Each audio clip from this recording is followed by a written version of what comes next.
سبق نمبر 1 بعض نحوی اصطلاحات کی تشریح۔ ناظرین کرام، سبق نمبر 1 میں مصنف علام حضرت علامہ بدر الدین احمد قادری رضوی رحمۃ اللہ القوی نے بعض نحوی اصطلاحات کی تشریح فرمائی ہے۔ یہ نحوی اصطلاحات آپ کے اس کتاب کے آنے والے اسباق میں معین و مددگار ثابت ہوں گی، اس لیے ان اصطلاحات کو بغور سنیں اور سمجھیں تاکہ اس کتاب کی افہام و تفہیم سہل ہو سکے۔ فرماتے ہیں مسند الیہ۔ مسند الیہ وہ چیز ہے جس کے لیے کوئی دوسری چیز ثابت کی جائے، یعنی مسند الیہ وہ چیز ہے، وہ ذات ہے جس کے لیے کوئی حکم ثابت کیا جائے، کوئی دعویٰ ثابت کیا جائے، کوئی دوسری چیز ثابت کی جائے، وہ مسند الیہ ہوتا ہے۔ اور مسند وہ چیز ہے جو دوسرے کے لیے ثابت ہو، یعنی مسند الیہ کے لیے جو دعویٰ ثابت ہوا، جو حکم ثابت ہوا یا جو چیز ثابت ہوئی، تو اسی دعوے کا نام، اسی حکم کا نام، اسی چیز کا نام مسند ہے۔ آپ یوں بھی کہہ سکتے ہیں کہ مسند الیہ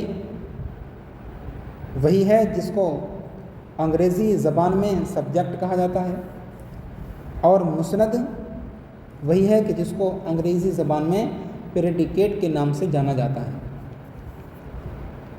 بہرحال مسند الیہ یعنی جس کے لیے کوئی دوسری چیز ثابت کی جائے، کوئی حکم ثابت کیا جائے، کوئی دعویٰ ثابت کیا جائے، اور مسند جو حکم، جو دعویٰ، جو چیز ثابت کی جا رہی ہے وہی مسند ہے۔ مثال کے طور پر جیسے زید ہوشیار ہے، اس مثال میں زید مسند الیہ ہے اور ہوشیار مسند ہے۔ آپ غور کریں، کس کے لیے ثابت ہوئی دوسری چیز؟ زید کے لیے، تو لہٰذا زید مسند الیہ ہوا۔ اور کیا چیز ثابت ہوئی؟ ہوشیار ہونا، تو لہٰذا ہوشیار ہے، یہ کیا ہے؟ مسند ہے۔ اور یہ جملہ اسمیہ کی مثال ہو گئی۔ آگے کہتے ہیں اور جیسے پڑھا بکر نے، پڑھا بکر نے، تو اس میں بکر نے پڑھا، تو بکر کے لیے پڑھنا ثابت کیا،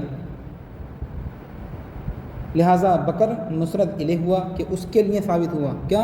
پڑھنا۔ اور ثابت کیا ہوا بکر کے لیے؟ پڑھنا، تو لہٰذا پڑھا یہ کیا ہوا؟ مسند ہوا۔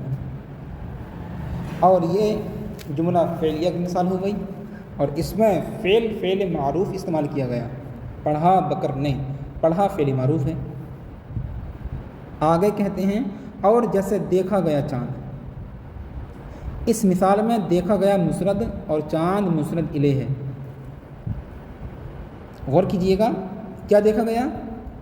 چاند، تو چاند کے لیے کیا چیز ثابت کی گئی؟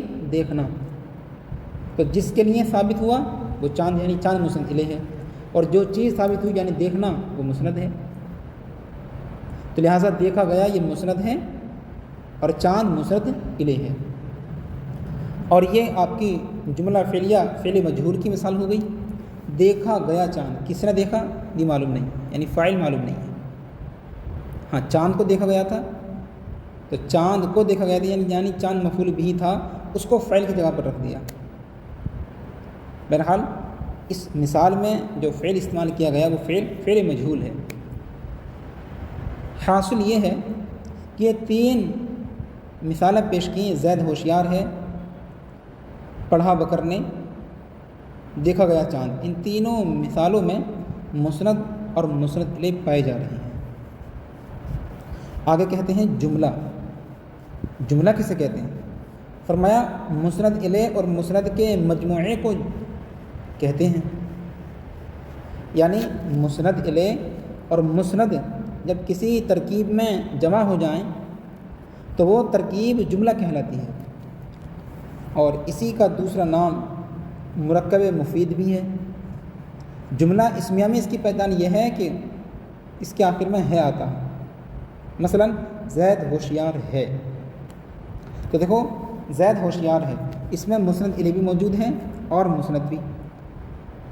زید مسند الیہ، ہوشیار ہے مسند، دونوں کو ملا کر جملہ بنا، تو لہٰذا زید ہوشیار ہے، یہ پورا کیا ہے؟ جملہ ہے۔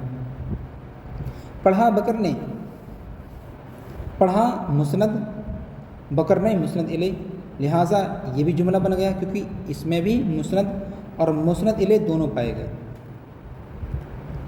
دیکھا گیا چاند، یہ بھی جملہ ہو گیا کیونکہ اس کے اندر بھی اس جملے یہ بھی جملہ ہے کیونکہ اس میں مسند اور مسند الیہ دونوں پائے جا رہی ہیں۔ حاصل یہ ہے کہ مسند اور مسند الیہ جس ترکیب میں پا لیے جائیں تو وہ ترکیب جملہ کہلاتی ہے۔ آگے فرماتے ہیں مبتدا، مبتدا وہ اسم ہے جو لفظی عامل سے خالی ہو اور مسند الیہ ہو۔ اور خبر کسے کہتے ہیں؟ خبر وہ لفظ جو لفظی عامل سے خالی اور مسند ہو۔ دیکھیے عربی زبان میں عوامل کی تعداد 100 بتلائی ہے علماء نحات نے۔ 100 عوامل ہیں جن کی وجہ سے اعراب آتا ہے۔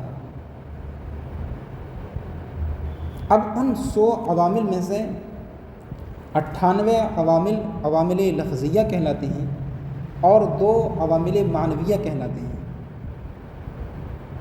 اب ان کی تشریح آپ کو مطولات میں مل جائے گی، بڑی بڑی کتابوں میں۔ بہرحال آسان لفظوں میں یوں کہہ سکتے ہیں، جس عامل کو پڑھا جا سکے، جس کا تلفظ کیا جا سکے، جو عبارت میں موجود ہو، وہ عامل لفظی ہوتا ہے، اور جو نہ پڑھا جا سکتا ہو، نہ اس کا تلفظ کیا جا سکتا ہو، اور نہ وہ عبارت میں موجود ہو، پھر بھی عمل کر رہا ہو، اس کو عامل معنوی کہتے ہیں۔ تو فرمایا انہوں نے کہ مبتدا وہ اسم ہے جو لفظی عامل سے خالی ہو اور مسند الیہ ہو۔